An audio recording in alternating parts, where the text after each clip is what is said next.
Assalamualaikum warahmatullahi wabarakatuh. Salam sejahtera untuk kita semuanya. Hai semuanya, perkenalkan saya Andina Kristi Arumdati dari kelas M04 pada mata kuliah Pengantar Bioteknologi, Program Studi Manajemen Sumber Daya Perairan. Pada kesempatan kali ini, saya akan memaparkan dan menyampaikan beberapa materi mengenai DNA dan RNA. Pada poin pertama kali ini, saya akan menjelaskan mengenai DNA. Kalian tahu nggak sih apa itu DNA? DNA atau singkatan dari deoksiribonukleik acid merupakan molekul yang mengandung semua instruksi genetik yang diperlukan bagi semua organisme dalam seluruh siklus hidupnya. Informasi genetik yang terkandung dalam DNA diturunkan dari orang tua atau induknya kepada generasi berikutnya melalui proses reproduksi. Molekul DNA terdiri dari dua untai yang mengelilingi satu sama lain untuk membentuk bentuk yang dikenal sebagai heliks ganda atau biasa kita sebut sebagai double helix. Berbicara mengenai double helix, kalian tahu nggak sih struktur dari double helix itu sendiri? Dalam biologi molekuler, pilihan ganda atau heliks ganda yang tadinya bahasa Inggrisnya adalah double helix adalah struktur yang dibentuk molekul-molekul asam nukleat seperti DNA, yaitu terbentuk sepasang rantai atau uliran yang saling terpilin. DNA memiliki dari berbagai sebuah polimer. Polimer sendiri memiliki beberapa satuan berulang atau nukleotida. Dalam setiap nukleotida yang satuannya berulang, yang di dalam polimer memiliki 3 komponen, yakni gugus fosfat, gula deoksiribosa, dan basa nitrogen. Gugus fosfat adalah unsur non-organik dengan rumus molekul PO43. Unsur tersebut berperan sebagai agen buffer. Sedangkan gula deoksiribosa adalah monosakarida dengan rumus molekul H-CO sama dengan O, -CH2, -CHOH, 3-H. Gula deoksiribosa ini mempunyai 5 karbon gula ribosa yang kehilangan 1 atom oksigen. Gula tersebut melekat pada fosfat dan 1 dari basa nitrogen atau basa nitrogen nukleobasa. Sedangkan basa nitrogen adalah molekul organik dengan atom nitrogen yang memiliki sifat kimiawi basa. Dalam nukleobasa tersebut ditemukan beberapa senyawa yakni adenina, guanina, sitosina, dan timina. Dijelaskan pada sebelumnya bahwa polimer memiliki beberapa satuan berulang atau biasa disebut nukleotida. Nukleotida merupakan senyawa organik yang terdiri dari sebuah nukleosida dan sebuah gugus fosfat. Nukleotida ini berperan sebagai monomer yang menyusun polimer berupa asam nukleat, yaitu asam deoksiribonukleat atau DNA dan asam ribonukleat atau RNA. Nukleotida diperoleh dari makanan dan juga sintesis dan juga disintesis di hati dan dari nutrien. Yang ini merupakan gambar dari struktur nukleotida. Dari gambar bisa kita lihat bahwa dalam nukleotida ini terdapat 4 jenis nukleobasa pada DNA, yaitu ada guanin dengan simbol huruf G yang berwarna biru, adenin dengan warna merah yang berlambangkan A, sitosin dengan lambang C dan warna hijau, dan timin dengan lambang T dan warna kuning. Dari gambar itu sendiri juga saya dapat jelaskan bahwa susunan nukleotida dalam struktur asam nukleat dapat dimulai dari gambar pada kanan atas yang merupakan 4 nukleotida yang membentuk 2 pasang basa, yaitu timina dan adenin, yang masing-masing dihubungkan dengan 2 ikatan hidrogen. Satu monomer nukleotida terhubung dengan nukleotida lainnya. Di bagian gugus gula dan fosfat masing-masing membentuk 2 tulang punggung atau struktur unting ganda dari asam nukleat yang ditunjukkan di bagian pada kiri atas.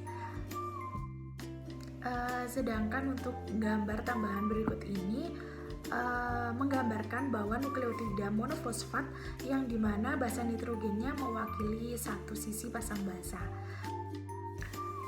Adapun struktur nukleotida lainnya pada gambar ini menjelaskan bahwa unsur-unsur struktural pada nukleotida. Ketika 1, 2, atau 3 gugus fosfat berikatan dengan nukleosida baik warna kuning, biru, dan hijau di bagian tengah. Pada bagian warna merah, suatu nukleotida dinamakan nukleosida monofosfat jika memiliki 1 gugus fosfat.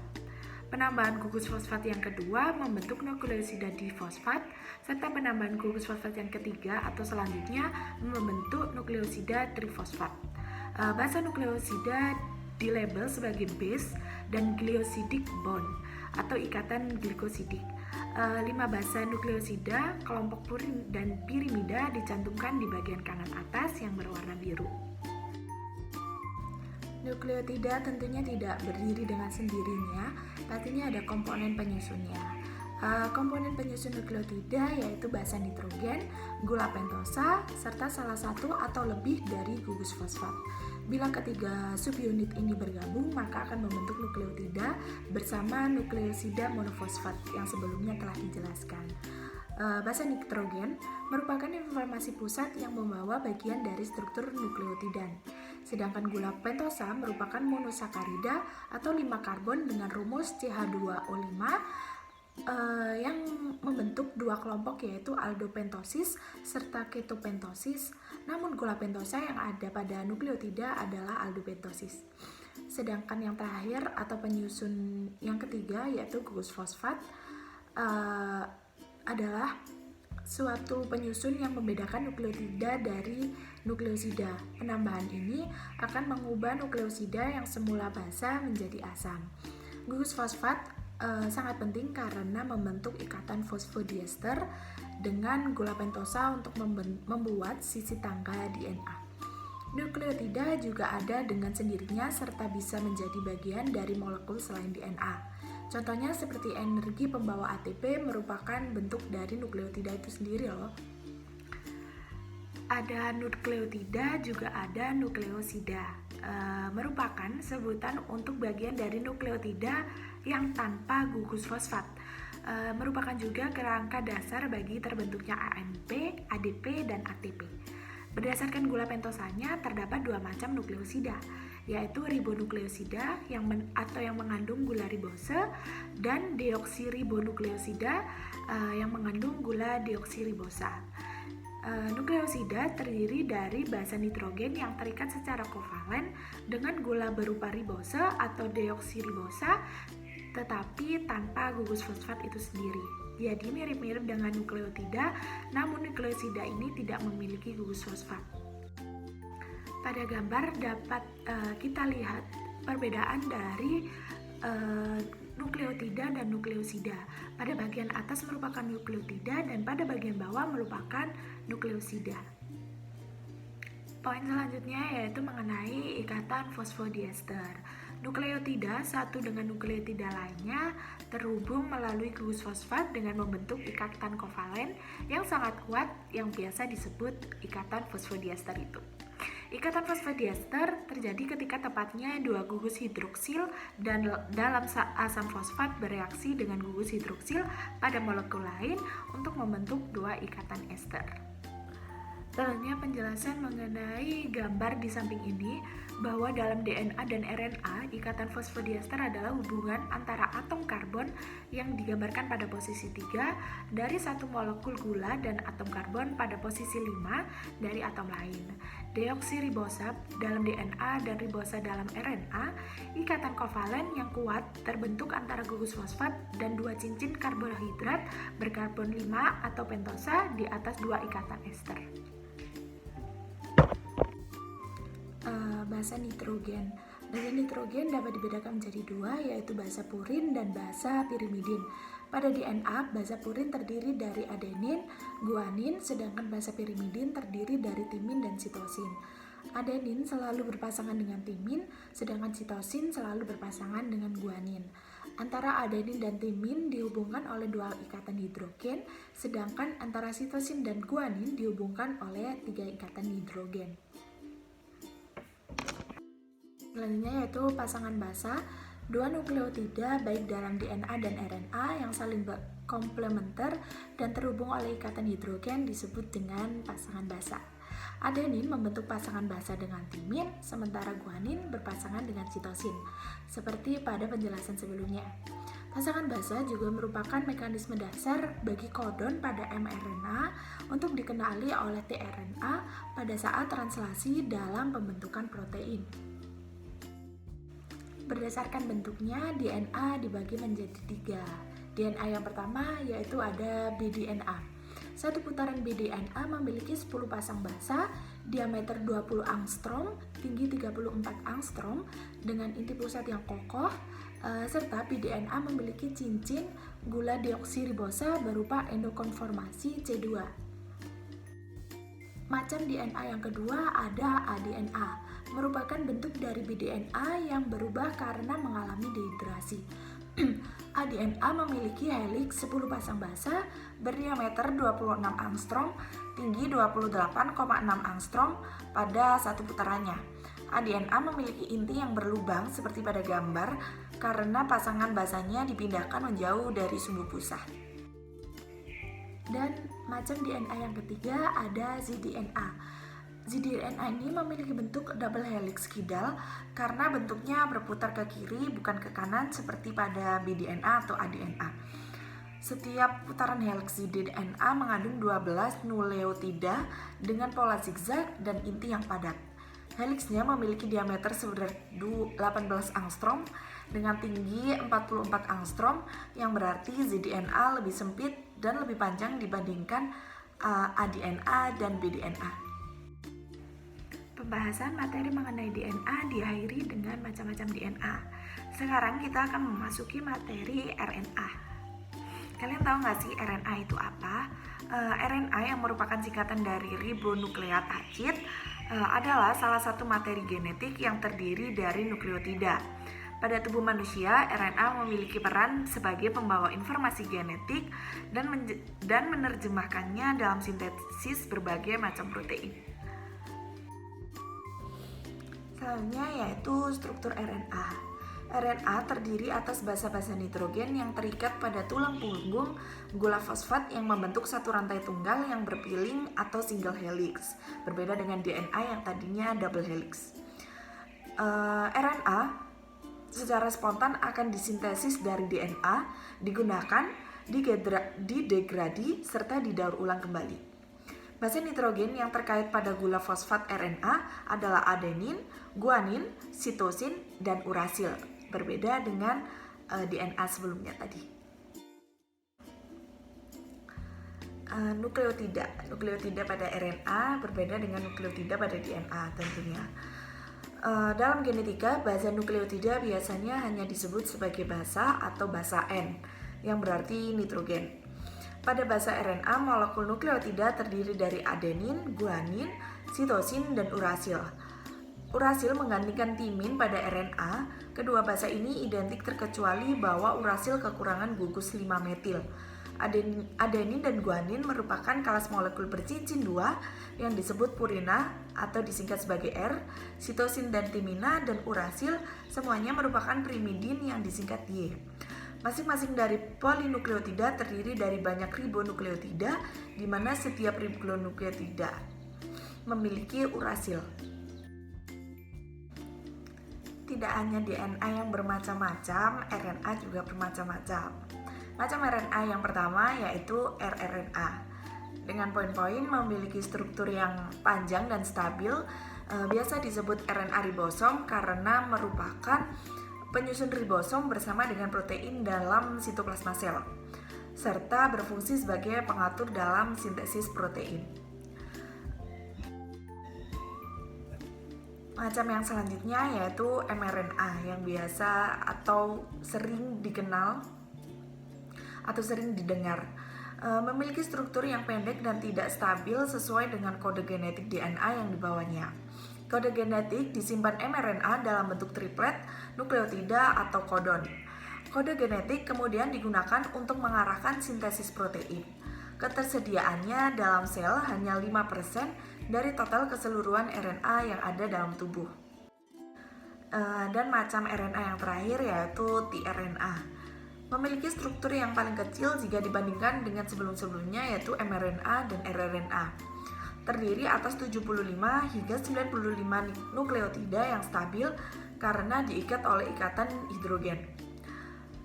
tRNA ini berfungsi untuk membaca asam amino yang dibutuhkan dengan cara melekatkan diri pada mRNA. Dari penjelasan DNA dan RNA sebelumnya dapat kita simpulkan bahwa perbedaan DNA dan RNA itu banyak sekali. Yang pertama yaitu dari rantai. DNA rantainya ganda berpilin dan panjang, sedangkan RNA tunggal dan pendek. Untuk letaknya sendiri, DNA terletak pada inti sel mitokondria kloroplas, sedangkan RNA pada inti sel sitoplasma ribosom. Kemudian untuk gula pentosanya, pada DNA disebut deoksiribosa dan pada RNA disebut ribosa. Sedangkan basa nitrogen pada DNA, purinnya tersusun atas adenin dan guanin, pirimidinnya sitosin dan timin. Sedangkan RNA, purinnya sama, adenin dan guanin, yang dibedakan adalah primisinya, pirimidinnya yaitu sitosin dan urasil.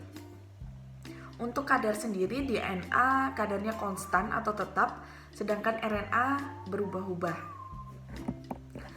Selanjutnya dari fungsi DNA dan RNA sendiri. DNA berfungsi sebagai materi genetik semua makhluk hidup, mengontrol reaksi metabolik data sel, dan pembawa materi genetik. Sedangkan RNA berfungsi sebagai materi genetik dari beberapa virus, pembawa kode genetik, pembawa asam amino, serta penyusun ribosom. Dogma sentral. Sebelumnya kalian pernah dengar gak sih istilah dogma sentral itu sendiri itu apa? Dogma sentral adalah suatu istilah yang menjelaskan tentang proses perubahan gen dari DNA yang dihasilkan menjadi RNA dan RNA yang dihasilkan menjadi protein. Dogma ini juga menjelaskan bagaimana proses pembacaan materi genetik dihasilkan menjadi protein yang memerankan di setiap tahap metabolisme di dalam tubuh suatu organisme. Dogma sentral biologi terbagi atas 3 tahapan, yaitu replikasi, transkripsi, dan translasi, yang nantinya bakal saya jelaskan. Ketiga tahap ini memungkinkan penyalinan materi genetik dihasilkan menjadi protein. Tahapan yang pertama atau yang telah saya kemukakan tadi adalah replikasi DNA. Merupakan proses penggandaan rantai ganda DNA pada sel. Replikasi DNA terjadi sebelum pembelahan sel. Tujuannya yaitu agar menghasilkan DNA yang baru yang dapat diwariskan ke keturunannya. Apabila DNA tidak bereplikasi, kemungkinan besar sel tidak akan membelah. Kalaupun nantinya membelah, akan menghasilkan sel baru yang tidak memiliki DNA, sehingga tidak dapat berfungsi dan tidak memiliki sifat seperti DNA pada lainnya. Untuk gambar pada berikut ini merupakan garpu replikasi atau cabang replikasi. Ialah struktur yang terbentuk ketika DNA bereplikasi. Dijelaskan bahwa mula-mula heliks ganda DNA yang berwarna merah dibuka menjadi 2 untai tunggal oleh enzim helikase pada nomor 9 dengan bantuan topoisomerase pada nomor 11 yang mengurangi tegangan untai DNA. Urutan DNA tunggal dilekati oleh protein-protein pengikat untaian tunggal pada nomor 10 untuk mencegahnya membentuk heliks ganda kembali. Sedangkan primase pada nomor 6 membentuk oligonukleotida RNA yang disebut primer pada nomor 5 dan molekul DNA polimerase pada nomor 3 dan 8 yang melekat pada seuntai tunggal DNA dan bergerak sepanjang untai tersebut memperpanjang primer, membentuk untaian tunggal DNA baru yang disebut leading strand pada nomor 2 dan lagging strand pada nomor 1. DNA polimerase yang membentuk lagging strand harus mensintesis segmen polinukleotida discontinue atau yang disebut sebagai fragmen Okazaki pada nomor 7. Enzim DNA ligase pada nomor 4 kemudian menyambung potongan-potongan lagging strand tersebut. Tahapan yang kedua yaitu transkripsi. Transkripsi ialah proses pembentukan RNA dari salah satu pita cetakan DNA atau DNA sense. Pada tahap ini nantinya akan menghasilkan 3 jenis RNA, yaitu mRNA, tRNA, dan rRNA. Pada tahapan ini dapat berlangsung di dalam sitoplasma dengan diawali proses pembukaan rantai ganda yang dimiliki oleh DNA dengan bantuan enzim RNA polimerase. Pada tahap ini Pada tahap ini pula ada rantai tunggal yang bertugas sebagai rantai sense, sedangkan rantai lain yang berasal dari pasangan DNA dinamakan rantai antisense. Tahap transkripsi sendiri dibagi menjadi 3, yaitu tahap inisiasi, elongasi, dan terminasi. Apa sih inisiasi itu? Inisiasi merupakan RNA polimerase yang terikat pada untaian DNA. Disebut promoter yang ditemukan di dekat awal dari suatu gen. Setiap gen mempunyai promoternya tersendiri. Setelah terikat, RNA polimerase memisahkan untaian ganda DNA dan menyediakan template atau cetakan untaian tunggal yang siap untuk ditranskripsi.